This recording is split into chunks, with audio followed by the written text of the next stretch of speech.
जय हिंद। स्वागत है आपका इस वीडियो में। आज हम लोग इस लेक्चर में समझेंगे क्लास 10 का साइंस का प्रीवियस ईयर का क्वेश्चन सेट नंबर 2 एन के 2020 और पार्ट नंबर ये आपका 2 है। Part number 2। पार्ट फर्स्ट में आपने देखा कि क्वेश्चन नंबर 1 से लेकर के क्वेश्चन नंबर 6 तक पूरा क्वेश्चन को हम लोगों ने बहुत ही अच्छे तरीके से और संक्षेप में या विस्तृत रूप से देखा था छठे क्वेश्चन तक। अब 7वां और 8वां प्रश्न हम लोग इस लेक्चर में समझेंगे।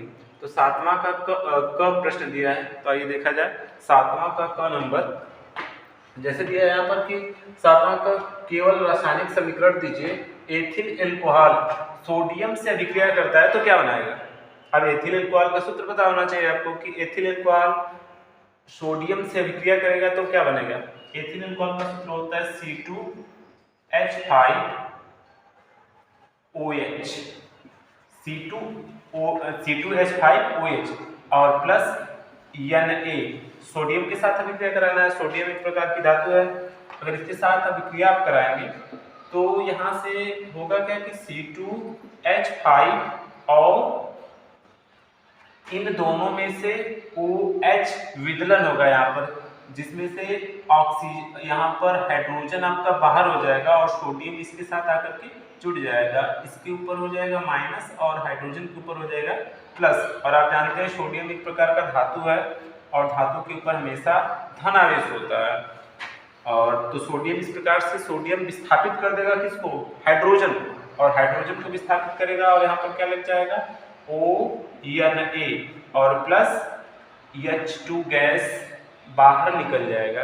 अब अभिक्रिया बराबर करने के लिए आपको क्या करना पड़ेगा कि यहाँ पर इसके आगे आप लगा देंगे 2 और इसके आगे आप लगा देंगे 2 और इस पूरी अभिक्रिया में यहाँ पर लगा देंगे 2 और यहाँ से इसको आप हाइड्रोजन बराबर। जैसे हाइड्रोजन की संख्या यहाँ पर 2 हो गया और यहाँ पर आपका सोडियम कितना है 2, यहाँ पर भी सोडियम की संख्या 2 हो गया, बाकी 2 बराबर। तो इसका नाम होता है आपका सोडियम इथॉक्साइड। सोडियम इथॉक्साइड बनता है, ethoxide, sodium ethoxide, sodium ethoxide. और एक आपका हाइड्रोजन गैस हो गया है, बाहर निकल गया है। तो एथिल अल्कोहल आपका सोडियम के साथ अभिक्रिया करके सोडियम इथॉक्साइड बना रहा है और हाइड्रोजन गैस बाहर विस्थापित कर दे। फिर उसके बाद दिया है कि मेथेन क्लोरीन के साथ अभिक्रिया करके क्या बनाएगा। अब प्रश्न दिया है कि मेथेन, तो इसमें आपको दोनों का फार्मूला पता होना चाहिए, मेथेन का फार्मूला और क्लोरीन का फार्मूला। मेथेन का फार्मूला होता है CH4 और प्लस Cl2। दिया है कि मेथेन की अभिक्रिया क्लोरीन के साथ करा देंगे तो क्या मिलेगा। तो यहाँ से ये अभिक्रिया कराते हैं सूर्य के प्रकाश की उपस्थिति में, Hν बोलते हैं जिसे। यहाँ पर H आपका प्लैंक कांस्टेंट और न्यू फ्रीक्वेंसी है। तो CH4 और Cl2 इसके साथ अभिक्रिया कराएंगे तो आपको CH3 और Cl प्लस आपका निकल जाएगा यहाँ से एक हाइड्रोजन और यहाँ से एक क्लोरीन HCl। इसका नाम मेथेन है और ये आपका क्लोरीन है और ये आपका ट्राई मेथिल क्लोराइड, ट्राईमेथिल क्लोराइड है। और ये आपका HCl हाइड्रोक्लोरिक अम्ल है, हाइड्रोक्लोरिक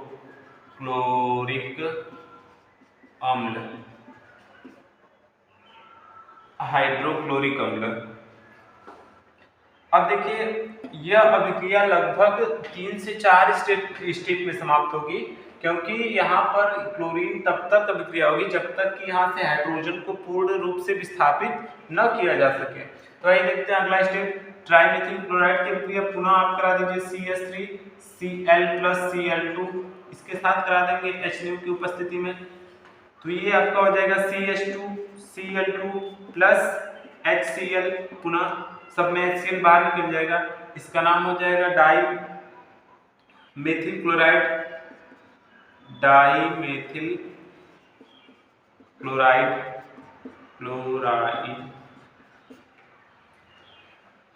और यहाँ से फिर पुनः डाईमेथिल क्लोराइड की अभिक्रिया आप कराएंगे CH2 और Cl2 की अभिक्रिया आप पुनः करा देंगे Cl2 के साथ H की उपस्थिति में, तो यहाँ से हो जाएगा आपका CH और यहाँ से हो जाएगा Cl3 और पुनः HCl बाहर निकल जाएगा और इसका नाम होता है क्लोरोफॉर्म। क्लोरोफॉर्म बोलते हैं, हाइड्रोक्लोरिक अम्ल आप जानते हैं इसका नाम। और पुनः क्लोरोफॉर्म की अभिक्रिया एक स्टेप में और होगा CH Cl3 और प्लस Cl2, तो यहाँ से एक हाइड्रोजन और एक क्लोरीन, तो यहाँ से एक हाइड्रोजन और एक क्लोरीन विस्थापित हो जाएगा, तो CCl4 और प्लस HCl। तो इस तरीके से आपने देखा एक स्टेप, दो स्टेप और तीन स्टेप, चार स्टेप में अभिक्रिया समाप्त होती है। आप परीक्षा में जाए तो दो स्टेप भी लिख सकते हैं, लेकिन अगर परीक्षा में अच्छी तरीके से आप रिवीजन करके जाएंगे तो चारों स्टेप आसानी से लिख देंगे। अभिक्रिया एकदम आसान है, केवल सब में से एक हाइड्रोजन और एक क्लोरीन विस्थापित करना है, एक में क्लोरीन जोड़ना है। और इसका नाम होता है CCl4 का नाम होता है आपका, CCl4 का नाम होता है carbon tetra chloride, carbon tetra chloride. एक कार्बन के लिए और एक क्लोरीन के लिए आप मोनो लगता है, दो के लिए डाई, तीन के लिए ट्राई और चार के लिए टेट्रा लगाते हैं, तो कार्बन टेट्रा क्लोराइड इसका नाम हो जाएगा। तो इस प्रकार से देखा आपने कि मेथिन की अभिक्रिया क्लोरीन से कराने पर कार्बन टेट्रा मिल रहा है। आइए अगला प्रश्न देखते हैं।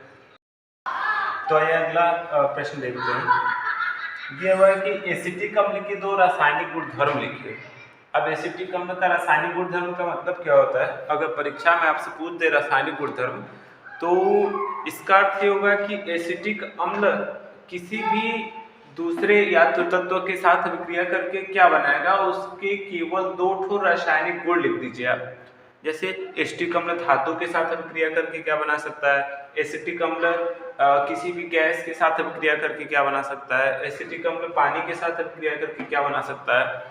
तो इस प्रकार से तो आइए देखते हैं इसके रासायनिक गुणधर्म दो। सबसे पहले आपको एसिटिक अम्ल का फार्मूला आना चाहिए। एसिटिक अम्ल की अभिक्रिया होती है CH3COOH और प्लस इसकी अभिक्रिया सोडियम के साथ करा देंगे। तो यहाँ से आप जानते हैं कि ये H प्लस और ये एसिटेट आयन है, CH3COO, इसको एसिटेट आयन बोलते हैं। और आप जानते हैं कि सोडियम के ऊपर धन आवेश है और ये CH3COON है और यहाँ से निकल जाएगा H2। अभिक्रिया को बराबर करने के लिए यहाँ से लगा दिया जा 2, इसके आगे आप लगा दीजिए 2 और यहाँ पर भी 2 कर देंगे तो सोडियम के आगे भी 2 लगाना होगा, हाइड्रोजन भी 2 हो जाएगा। तो सोडियम एसिटेट बना लिया और यहाँ से हाइड्रोजन गैस स्थापित हो गया। ये तो आपका है पहला रासायनिक गुणधर्म रहा। और पुनः आप एक रासायनिक गुणधर्म और लिख दीजिए। एसिटिक अम्ल की अभिक्रिया COOH की अभिक्रिया C2H5OH के साथ करा दीजिए। C2H5OH के साथ एथिल एल्कोहल की अभिक्रिया आप एसिटिक अम्ल के साथ करा देंगे तो अभिक्रिया के उपरांत देखिए क्या प्राप्त हो रहा है। यहाँ से आप जानते हैं कि ये H प्लस टूटेगा और यहाँ से OH माइनस टूटेगा और इधर OH माइनस टूटेगा और ये प्लस टूटेगा।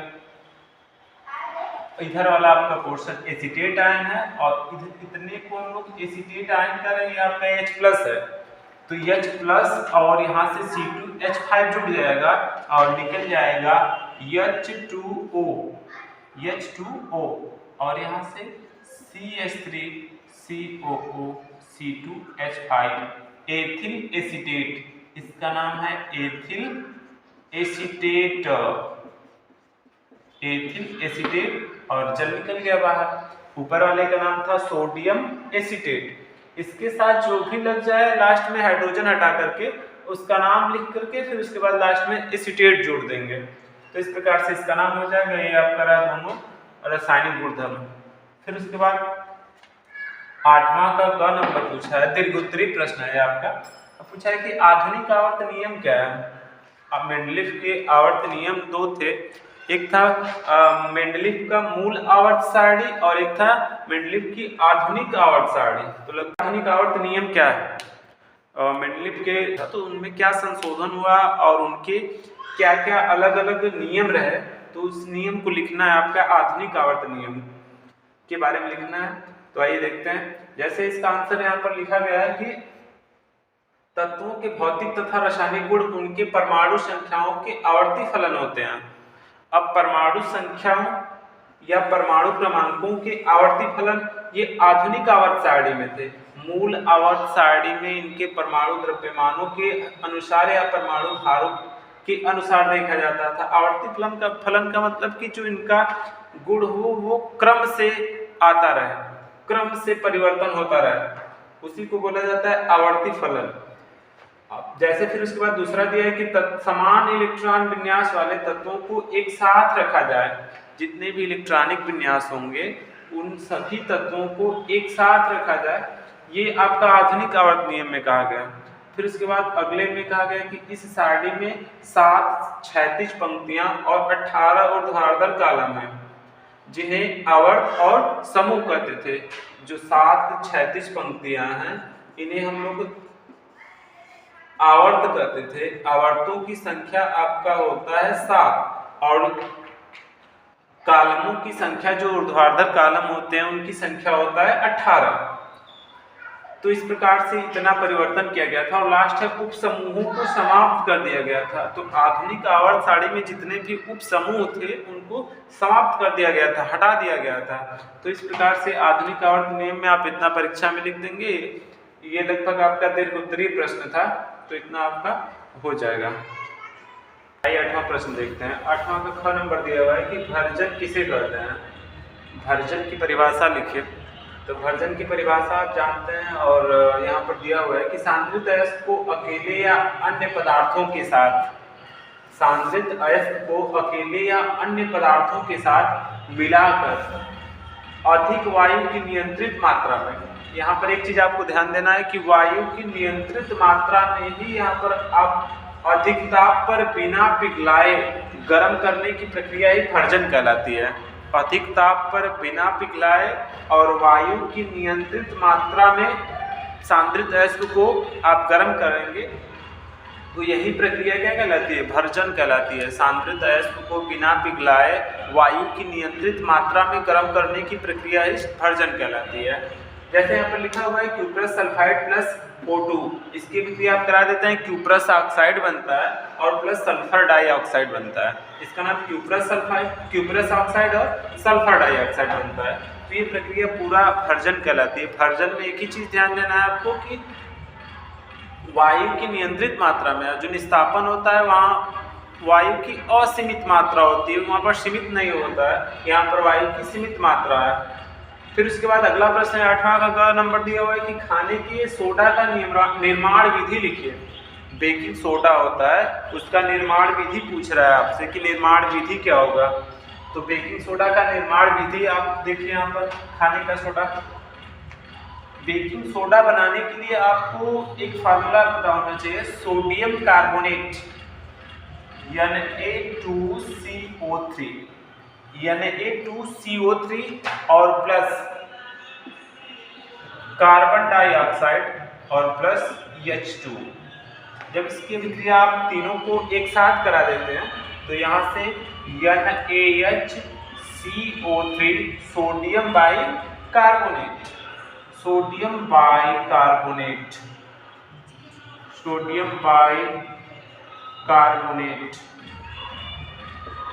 प्राप्त होता है। सोडियम बाइकार्बोनेट बोलते हैं, सोडियम हाइड्रोजन कार्बोनेट बोलते हैं। अभिक्रिया बराबर करने के लिए आप यहाँ पर आगे 2 लगा देंगे तो अभिक्रिया बराबर हो जाएगी। ये था आपका सोडियम खाने की सोडा बनाने की निर्माण विधि, सोडियम बाइकार्बोनेट। अब आगे प्रश्न दिया हुआ है कि पीएच मूल्य से आप क्या समझते हैं, पीएच मान किसे कहते हैं। परीक्षा में कई प्रकार से प्रश्न पूछ सकता है और दिया है कि जिसका मान पीएच वैल्यू, अगर पी हमेशा स्मॉल लिखते हैं, अगर पीएच वैल्यू अगर 8 दे दे तो उसका विलयन की प्रकृति कैसी होगी। प्रश्न दिया है कि पीएच बराबर 8 तो विलयन की प्रकृति बताइए। तो पहले आइए इसको समझते हैं कि हाइड्रोजन आयनों के मोल प्रति लीटर में सांद्रण के ऋणात्मक लघुगणक को पीएच मूल्य कहते हैं। ऋणात्मक लघुगणक का मतलब कि पीएच बराबर माइनस लॉग एच पर प्लस और बराबर लॉग बराबर 1/h पर प्लस, जहाँ पर h प्लस का मान है 10⁻⁻ pH। अगर यहाँ पर 3 दे दे 10 पर -3 है और पूछेगा कि इसका pH मान कितना होगा, तो pH मान आप लिख सकते हैं -3। ऐसे आप आंसर दे सकते हैं। और प्रश्न यहाँ पर आपसे पूछा है कि pH बराबर 8 है, तो इसका मान क्या होगा? ये विलयन की प्रकृति कैसी होगी, अम्लीय होगी कि क्षारीय होगी? तो आप लिख देंगे कि विलयन की प्रकृति क्षारीय होगी, क्योंकि जिसका मान 7 से अधिक होता है उसे वो क्षारीय होता है और जिसका मान 7 से कम होता है वो अम्लीय होता है। तो इस प्रकार से आपने देखा पार्ट 2 में 7वां प्रश्न से लेकर के 8वां तक जितने भी विस्तृत प्रकार के प्रश्न थे उनको हम लोगों ने बड़े विस्तार से ही देखा और उम्मीद है आपको पूरा समझ में आएगा। अगर ये वीडियो समझने के लिए आपको पार्ट नंबर 1 देखना होगा, फर्स्ट पार्ट आपको देखना होगा जाकर के, वहाँ से हमने पहला प्रश्न से लेकर के 6ठे प्रश्न तक पूरा डिटेल में हम लोग समझाएं और यहाँ पर दूसरे पार्ट में 7वां से लेकर के 8वां तक को समझाएं। फिर मिलते हैं हम लोग अगले वीडियो में, जहाँ पर समझा जाएगा अंथाल पेपर सेट नंबर 3। हम लोग अगले लेक्चर में समझेंगे सेट 3 में। तो फिर मिलते हैं नेक्स्ट वीडियो में। धन्यवाद। जय हिंद।